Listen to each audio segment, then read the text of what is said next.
આજે જે મેનેજમેન્ટ જોડાઈ રહ્યા છે કેસી ઇન્ટરનેશનલ મેનેજમેન્ટ છે, પણ કંપની એક્વિઝિશન કર્યું છે એની પર તો આપણે ડિસ્કશન આગળ કરીશું જ, બટ એ સિવાય ડિમાન્ડ કન્ડિશન કેવી છે, ગ્રોથ પેરામીટર્સ કેવી રીતના વર્કઆઉટ કરી રહ્યા છે, આ બધા વિશે વાતચીત કરીશું. કંપનીના एमडी અને સાથે જ सीईओ विमल केजरीवाल जोड़ाई चुके हैं अपनी साथ. हाय सर, शुक्रिया मेरे साथ आज जुड़ने के लिए. सबसे पहले मैं डिमांड से ही शुरुआत करना चाह रही थी. आप जितने सेगमेंट्स में ऑलरेडी अभी कंडीशन जो देख रहे हैं, क्या प्री कोविड लेवल्स पे हम लोग पहुंच चुके हैं? जितने भी रिपोर्ट्स में पढ़ रही थी वो सजेस्ट तो कर रहे थे कि अब पेसअप थोड़ा बेहतरीन हो रहा है. एक आइडिया उसी से शुरुआत करें. देखिए, ओवरऑल डिमांड की बात करें तो हम लोग 3-4 मेजर सेक्टर में काम करते हैं. एक तो ट्रांसमिशन एंड डिस्ट्रीब्यूशन है हमारा, एक रेलवेज है, एक सिविल है, और उसको भी ज्योग्राफिकली डिवाइड करें, इंडिया है और इंटरनेशनल है. तो अगर प्री कोविड की बात करें तो जनरली अगर आप इंडिया टीएनडी को अगर छोड़ दें तो बाकी जगह पे हमारे हिसाब से कि we are reaching pre COVID और इवन गोइंग बियॉन्ड दैट. क्योंकि आज अगर हमारा ऑर्डर बुक प्लस L1 अगर देखें तो करीब 27,500 करोड़ हो गया है, जो हमारे लिए आज तक के लिए रिकॉर्ड है. और प्राइमरीली आ रहा है कहाँ से? ये आ रहा है रेलवे से, ये आ रहा है सिविल में अर्बन इंफ्रा से, मेट्रोज है, फिर आपके वाटर पाइपलाइंस है, और आ रहा है इंटरनेशनल टीएनडी से. सो इन एरियाज में काफी काम हो रहा है, काफी बिजनेस दिख रहा है, तो डिमांड वहां पहुंच गई है. Agreed sir. अच्छा, इसके अलावा इन terms of order book details, क्योंकि मेरे पास जो नंबर्स है वो ये इंडिकेट कर रहे हैं कि आपके जो ऑर्डर बुक है प्लस L1 उसको मिला के नियरली 25,000 करोड़ अराउंड हो रहा है. लेटेस्ट अपडेट्स क्या है, कितने और ऑर्डर्स ऑलरेडी एड ऑन हो चुके हैं, और साथ ही एक सेगमेंटल बाइफिकेशन अगर मेरे साथ आप शेयर कर पाए किस तरीके से वर्कआउट हो रहा है. देखिए, अभी आज की तारीख में नंबर करीब 27,500 करोड़ के आसपास पहुंच गया है. ये जो भी नंबर आपके पास, उसके बाद हमारे कुछ और L1s वगैरह हुए होंगे, कुछ ऑर्डर्स आए हैं. और नंबर 2 अगर ब्रेकअप देखें तो ब्रॉडली करीब 50-52% जो है उसका वो है टीएनडी के अंदर, और करीब 23-24% है रेलवेज में, और 17-18 होगा सिविल में, फिर छोटा मोटा बाकी हमारे बिजनेसेस में. वो ब्रॉड ब्रेकअप है. Agreed sir. अच्छा, एक और डिटेल इन टर्म्स ऑफ आपने जो रिसेंट एक्विजिशन किया है स्पर इंफ्रा का, क्योंकि हम लोग पिछले जब से ये अनाउंसमेंट हुआ है हम लोग एक constant positive traction stock prices में भी देख रहे हैं. ये जो नया एरिया यहाँ से डेवलप होगा, स्पेशली ईपीसी की बात कर रहे हैं और ऑयल एंड गैस के लिए बात कर रहे हैं, ये रैशनल क्या रहा है इसके पीछे? सिनर्जी बेनिफिट्स किस तरीके से वर्कआउट होंगे, ये एक आइडिया अगर आप मुझे दे पाए. देखिए, इसमें ऐसा है कि यह बिजनेस हम लोग कई दिनों से देख रहे थे. पिछले 1 साल से हमने इस बिजनेस पे काम करना शुरू किया था, primarily cross country oil and gas pipelines पे.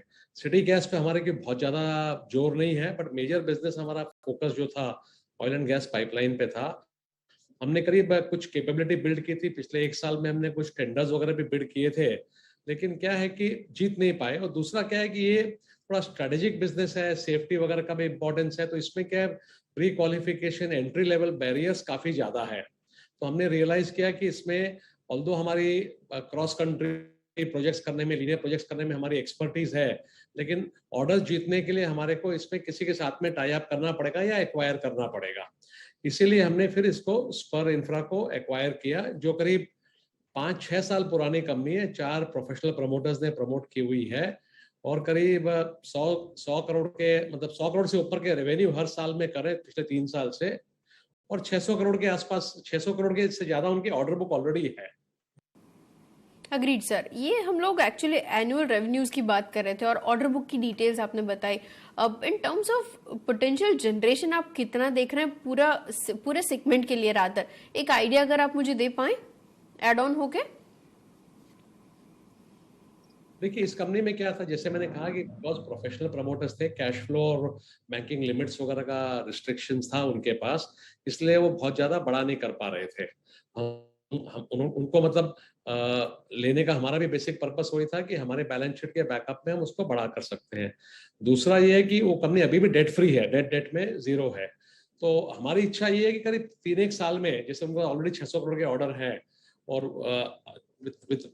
हमारे बैलेंस शीट के हिसाब से करीब हमारी इच्छा है कि करीब 3 साल में 1000 करोड़ के आसपास पहुंच जावे. ये हमारे इंटरनल प्लानिंग है. Agreed sir. और इन टर्म्स ऑफ मार्जिन्स वहां पे कैसा इम्पैक्ट होगा? तो अभी उनके मार्जिन जो है करीब 6-7% के बीच में है, ब्याज उनका है नहीं, डिप्रेशन में बहुत हार्डली कुछ है, तो उनका एबिटा और पीबीटी वर्चुअली सेम लेवल पे है। सो आई थिंक धीरे धीरे जैसे जैसे वॉल्यूम बढ़ते जाएंगे, एबिटा वगैरह इसका जो हमारा नॉर्मल डबल डिजिट है वहां तक पहुंच ही जाएंगे। प्लस एक चीज और ये है कि इस सेक्टर में कंपटीशन बहुत ज्यादा नहीं है, 3-4 लोग ही हैं इसमें मेजर प्लेयर्स बड़े में। तो हमारी उम्मीद ये है कि इसमें मार्जिन्स बाकी बिजनेस से इंप्रूव होने चाहिए। Agreed sir. अच्छा, मार्जिन्स के ऊपर बातचीत करें तो एक ओवरऑल सिनारियो, क्योंकि पिछली बार मुझे याद है जब हम लोग रिजल्ट्स के ऊपर बातचीत कर रहे थे तो ये सिनारियो था कि सब कॉन्ट्रैक्टर कॉस्ट बढ़ते हुए दिख रहे थे। अब जब रॉ मटेरियल कॉस्ट भी इतने वॉलेटाइल हो चुका है तो एक आइडिया किस तरीके से मार्जिन्स अफेक्ट होंगे नेक्स्ट 1 to 2 क्वार्टर्स के लिए, अगर आप मुझे बता पाएं। देखिए, सब कॉन्ट्रैक्टर कॉस्ट का तो मेरे को इतनी चिंता नहीं है। बेसिक अभी भी जो हेडविंड चल रहा है हमारे, वो मटेरियल प्राइस कॉस्टिंग का है, रॉ मटेरियल प्राइसिंग का, जो बेसिकली स्टील, एल्युमिनियम और जिंक वगैरह है। तो स्टील में तो अभी धीरे धीरे कुछ सुधार देख रहे हैं, कम हो रहे हैं स्लोली स्लोली। सितंबर में भी 1,000-2,000 रुपए कम हुए हैं। और जिस ढंग से ग्लोबल मेल्टडाउन और एवरग्रांडे वगैरह सब चल रहा है, हम लोग ये उम्मीद कर रहे हैं कि कुछ स्टील के प्राइसेस में कमी हो सकती है। एल्युमिनियम अभी भी हाई लेवल पे है, will have to wait and watch कि भाई एल्युमिनियम में क्या आता है। कॉपर ऑलरेडी 9,200-300 के आसपास आ गया। तो इस क्वार्टर में और हो सकता है Q3 में भी थोड़ा हेडविंड रहे रॉ मटेरियल प्राइसिंग का। सब कॉन्ट्रैक्टर का इतनी मेरे को चिंता नहीं है। Q4 से हमारे हमारे हिसाब से क्या है कि प्रॉफिटेबिलिटी वगैरह ठीक हो जाएगी। एक तो क्या है कि पुराने प्रोजेक्ट्स खत्म हो जाएंगे जो पुराने प्राइस कॉस्ट पे बिड किए हुए हैं। अब जो नए प्रोजेक्ट्स आ रहे हैं वो सारे नए लेवल पे बिड किए हुए हैं। तो अगर मेटल प्राइसेस वगैरह कम भी नहीं होते हैं तो लेकिन हमारी कॉस्ट ठीक हो जाएगी टेंडर्स में। Agreed sir. अच्छा, क्योंकि आप रॉ मटेरियल प्राइसेस की बात कर रहे थे, ये कंडीशन रिलेटिवली फॉरेन मार्केट्स में किस तरीके से वर्कआउट हो रहा है? ये डिफरेंशियल अगर डोमेस्टिक मार्केट के कंपैरिजन में बात करने जाएं कैसा है, एक आइडिया अगर आप मुझे दे पाएं। एक्चुअली इंटरनेशनल मार्केट में ज्यादा इम्पैक्ट हो रहा है उसका, क्योंकि इंटरनेशनल में ब्रॉडली सारे प्रोजेक्ट जो होते हैं वो फिक्स प्राइस के होते हैं। इंडिया में क्या है कि कई प्रोजेक्ट्स खासकर जो रेलवे और सिविल है वो तो जनरली सारे में कॉस्ट पास थ्रू होती है। तो जितने हमारे दाम बढ़ रहे हैं WPI से लिंक होके वो हमारे को उतने उतने प्राइस में इंक्रीज हो जाता है।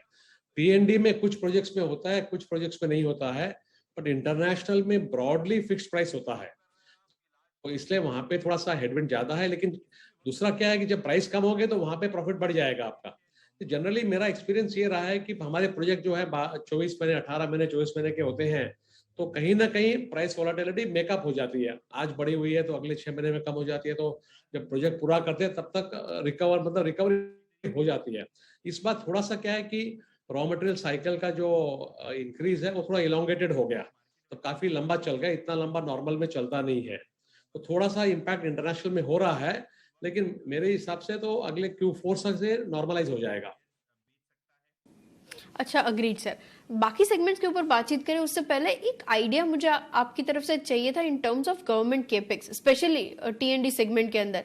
और क्योंकि हम लोग ये पैरामीटर्स डिस्कस कर रहे हैं, आपने बताया एक्विजिशन के जरिए यहाँ से कोई डेट तो एड ऑन नहीं होगा। डेट रिडक्शन का अगर कुछ प्लान है ये साल के अंत तक, एक आइडिया अगर आप मुझे दे पाए पूरा। देखिए, T&D सेक्टर में तो बहुत ज्यादा डिमांड नहीं है। हमारे पास अभी ऑर्डर्स हैं काफी, क्योंकि पिछले साल हमको पावर ग्रिड वगैरह से काफी ऑर्डर मिले थे। अब कुछ नए प्रोजेक्ट्स अनाउंस हुए हैं, BOT TBCB वगैरह में जो बोलते हैं वो उसके अभी अवार्ड होने शुरू हो रहे हैं। तो कुछ कुछ आएंगे कुछ स्टेट्स में, जैसे तमिलनाडु, कर्नाटका, वेस्ट बंगाल, बिहार, वहां पे काम हो रहा है। तो धीरे धीरे T&D में इंप्रूवमेंट देख रहे हैं। पर अगर आप सरकार की कैपेक्स की बात करें तो मेजर कैपेक्स जो हम देख रहे हैं वो अर्बन इंफ्रा में हो रहा है, खासकर मेट्रोज वगैरह में। वो उसमें बहुत मेजर मेजर उसमें हो रहा है। दूसरा है मतलब थोड़े और पब्लिक स्पेसेस में, एयरपोर्ट्स में, हॉस्पिटल्स में, उस तरह के एक्सपेंडिचर हम देख रहे हैं। और धीरे धीरे थोड़ा सा डिफेंस में बढ़ रहा है, धीरे धीरे, मतलब बहुत ज्यादा नहीं, बट जो डिफेंस के जिस एरिया में हम काम करते हैं, सिविल और उसमें उसमें अब हम देख रहे हैं धीरे धीरे कुछ टेंडर्स आने लग गए। और आपने जो डेट की बात की, तो डेट तो हमारा करीब 2500 करोड़ के आसपास रहता है, उसी लेवल पे है। डेट कम नहीं होगा, क्योंकि मेरा जो रेवेन्यू फोरकास्ट है, हम लोग सोच रहे हैं कम से कम करीब 15% से रेवेन्यू बढ़ेगा। तो प्लानिंग हमारा यही है कि सेम डेट लेवल पे 15% एलिवेटेड रेवेन्यू होना चाहिए, जिससे क्या होगा कि हमारा परसेंटेज कॉस्ट ऑफ इंटरेस्ट जो है रेवेन्यू का, वो कम होते जाएगा। Agreed sir. और lastly in terms of railways and civil, क्योंकि जितने भी रिपोर्ट्स में पढ़ रही थी वहां पे एक growth momentum constantly continued momentum पर दिख रहा है। ग्राउंड लेवल पे एक चेक आपकी तरफ से, वहां पे क्या पैरामीटर्स आप देख रहे हैं, क्या ट्रिगर्स वर्कआउट करते हुए देख रहे हैं? तो देखिए, रेलवे में तो थोड़े से ऑर्डरिंग थोड़े से स्लो हो रहे हैं अगर कन्वेंशनल रेलवे में देखें तो, बट उसमें क्या है कि फास्ट ट्रैकिंग जो करना है, ट्रेन की स्पीड बढ़ानी है, मिशन रफ्तार है उनका, सेफ्टी वाले, उस पे काफी ऑर्डरिंग हो रही है। और मेट्रो में जो नॉन सिविल पोर्शन है जो हमारे रेलवे बिजनेस में आता है, मेट्रो में ट्रैक लेइंग है, बलास्टलेस ट्रैक है, एम्बेडेड ट्रैक है, पावर सप्लाई है, उसमें काफी काम आ रहा है। तो आई थिंक रेलवेज में वी आर क्वाइट कंफर्टेबल कि किस तरह से हो रहा है। सिविल में जैसे मैंने कहा, मेट्रो वायाडक्ट्स में, पाइपलाइंस में, उसमें काम हो रहा है, बट उसमें नहीं हो रहा है जो आपके बेसिक जो इंडस्ट्रियल साइड में होना चाहिए, उसमें हम लोग सिर्फ अभी 2-3 जगह पे देख रहे हैं, सीमेंट में, स्टील में, 2-3 जगह पे हो रहा है। बिल्कुल, बहुत बहुत शुक्रिया सर मेरे साथ जुड़ने के लिए और ये कंप्लीट डिटेल्स और पैरामीटर्स डिस्कस करने के लिए। विद बेस्ट रिगार्ड्स कि अगली बार जब हम लोग बात करें इन डिटेल ये सारे पैरामीटर्स डिस्कस कर पाए। અને એની સાથે જ એક સ્ટોક પ્રાઇસીસની ઉપર રિએક્શન નજર કરી લો। ઓલરેડી આપણે 1-2% નીચે જોઈ રહ્યા છે, પણ કોન્સ્ટન્ટલી 2 દિવસ જ્યારે આપણે આ એક્વિઝિશનને લઈને ન્યૂઝ આવતા જોયા ત્યારે સ્ટોકની અંદર એક અપમૂવ હતો જે થોડોક સ્ટેબિલાઇઝ થઈ રહ્યો છે। 446ના લેવલ્સની આસપાસ કાર્યરત અત્યારે નજર રાખો।